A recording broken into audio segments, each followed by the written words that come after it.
Hello প্রিয় শিক্ষার্থী, যারা বাংলাদেশ উন্মুক্ত বিশ্ববিদ্যালয়ের অধীনে আছেন এবং 2024 সালে পরীক্ষা দিবেন, তাদের জন্য আজকে আমি বারবার আমাকে রিকোয়েস্ট করছেন, স্যার ক্লাস দেন। তাদের অনুরোধে, তাদের রিকোয়েস্টে আজকে আমি ইংরেজি যে রাইট ফ্রম ভার্ব সেটা নিয়ে মডেল নিয়ে আমি ক্লাস নেব ইনশাল্লাহ।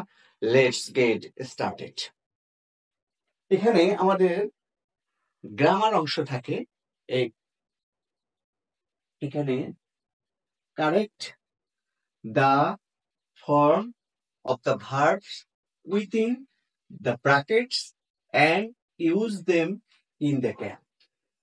আমাদের এরকম একটা মডেল আমি দিয়েছি, এখানে এরকম একটা প্যাসেজ থাকবে। প্যাসেজটা সেখানে আমাদের কি করতে হবে, ব্র্যাকেটে ভার্ব দেওয়া থাকবে। যেমন এখানে আছে বি ভার্ব, এখানে পজেস আছে, তারপর শো আছে, তারপরে লেট আছে, তারপর মেক আছে। এইগুলোই আমাদের ব্র্যাকেটে থাকবে। এগুলোকে সঠিক করে আমাদের বসতে হবে। সেটাকে আমাদের প্যাসেজটা বারবার দুই একবার পড়তে হবে, পড়ে আমাদের বুঝে লিখতে হবে। আমি তার একটু হিন্ট দিলে আশা করছি আপনাদের অনেক উপকার হবে। এখানে আমাদের একটা কথা মনে রাখতে হবে, যে প্যাসেজটা থাকবে সেই প্যাসেজটা আগে আমাদের একটু পড়তে হবে। এই প্যাসেজটা কি অতীতের কথা, না বর্তমানের কথা, না ভবিষ্যতের কথা? যেহেতু কোনো যদি অতীতের কথা থাকে, আগের কথা থাকে, অতীত হয়ে গেছে, এই ধরনের বুঝালে অবশ্যই সেটাকে পাস্ট টেন্সে করতে হবে। পাস্ট টেন্সে করতে হবে। পাস্ট টেন্স কেমন? যেমন কাম মানে প্রেজেন্ট টেন্স, কামের কি হবে, কেম হবে। পাস্ট টেন্স করতে হবে। যেমন গো, ওয়েন্ট, এভাবে আমি ক্লিয়ার করছি। আগে প্যাসেজটা পড়ে নিই। Thomas Alva Edison dash be an American scientist in the 19th century। 19th century মানে ঊনবিংশ শতাব্দীতে এই থমাস আলভা এডিসন একজন কি ছিল, আমেরিকার বিজ্ঞানী ছিল।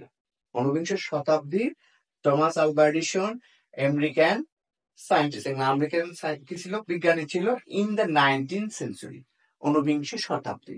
পরের সেন্টেন্সটা, এই পজেস মানে কোন কিছু অধিকারে থাকা বলে।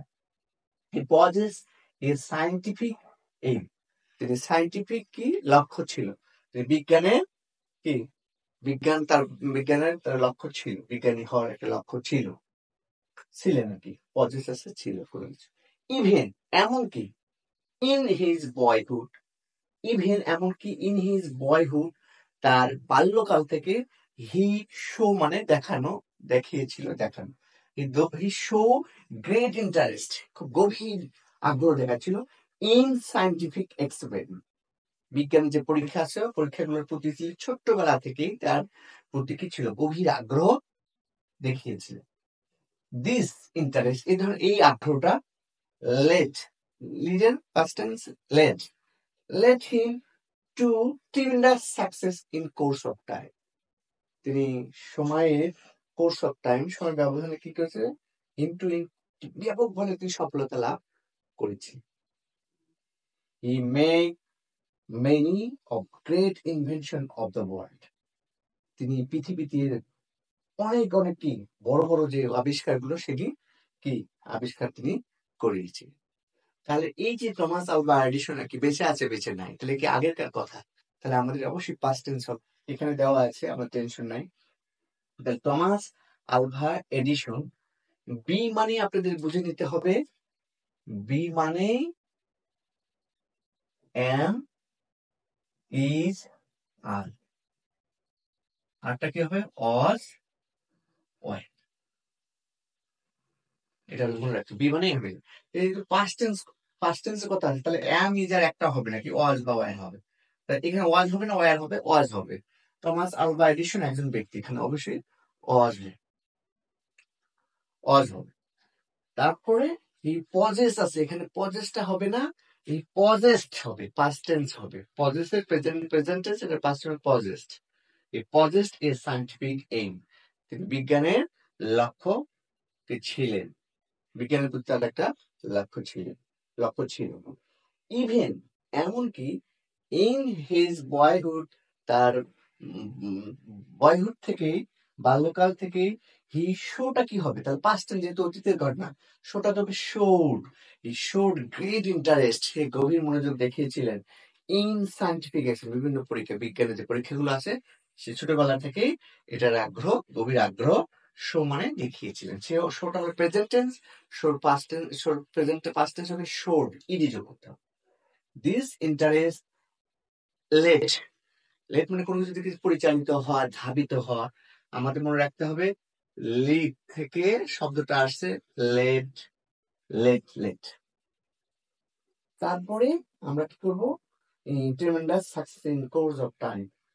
হি মেক, তাহলে মেক এর পাস্ট টেন্স কি হবে, make present tense, make past tense, তাহলে মেক, মেড, মেড, তাহলে মেড হবে।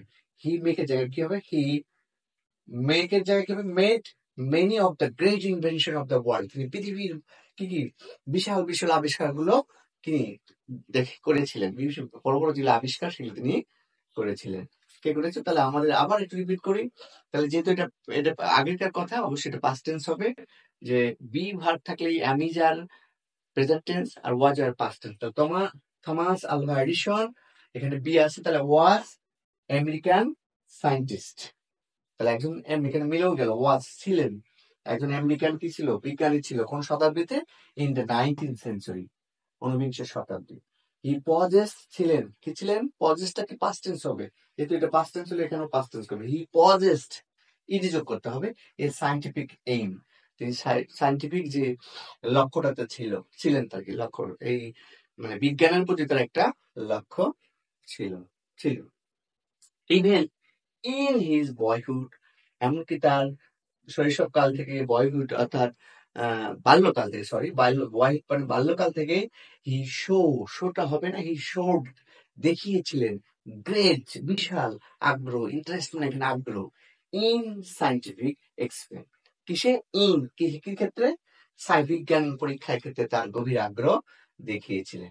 দিস এই ইন্টারেস্ট, এই আগ্রহটা, লিড, তাহলে লিটের এল ই এ ডি, লিট হলো প্রেজেন্ট টেন্স, এই লিটের পাস্ট টেন্স লেট, লেট একই জিনিস বানানো, এল ই ডি, লেট মানে পাস্ট টেন্স, জাস্ট তাই হবে।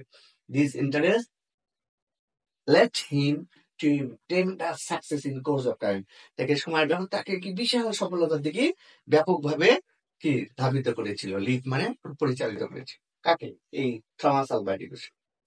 হি মেক মানে তৈরি করা, তাহলে যেহেতু পাস্ট টেন্স ছিল, মেকটা হবে না, এখানে মেড হবে। Made many of the great invention of the world, তিনি বিশ্বের বিভিন্ন বড় বড় আবিষ্কার করেছিলেন। তাহলে আমরা কি প্রথম হবে টমাস আলভা এডিসন, আমরা উত্তর যদি পরীক্ষার খাতায় আমরা উত্তর এভাবে লিখতে পারি, আমি একটু মিশিয়ে দেই, আমরা মিশিয়ে দিতে পারি ওপেনটা, প্রশ্ন পরীক্ষা আমরা এভাবে লিখতে পারি।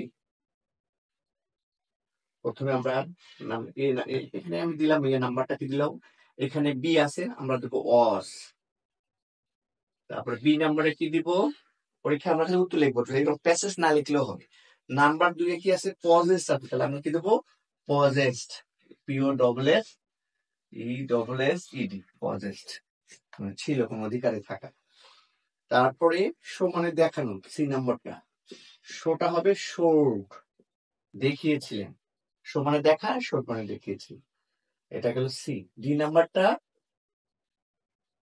দেন্টারেস লিড, লিডের পাস্ট টেন্স লেট, এটা যাবার না, এল ই ডি, লেট হবে, লেট। তারপরে ফার্স্ট নাম্বারটা, ই নাম্বারটা কি হবে, মেকটা কি হবে, মেড হবে। তাহলে আমরা উত্তরটা লিখলাম, 1 নম্বর উত্তর লিখলাম অস, 2 নম্বর লিখলাম পজেস্ট, 3 নম্বরে লিখলাম showed, S H O W D, 4 number লিখলাম লেট, লেট মানে কোনো কিছু পরিচালিত করা, পজেস্ট মানে কোনো অধিকারে থাকা, শোড মানে দেখা, শো মানে দেখা, আর শোড মানে দেখিয়েছিল, নজ মানে ছিলেন, আর মেড মানে কি তৈরি করেছিলেন। তাহলে এই মোটামুটি আমরা উত্তর ভাবে লিখতে পারবো।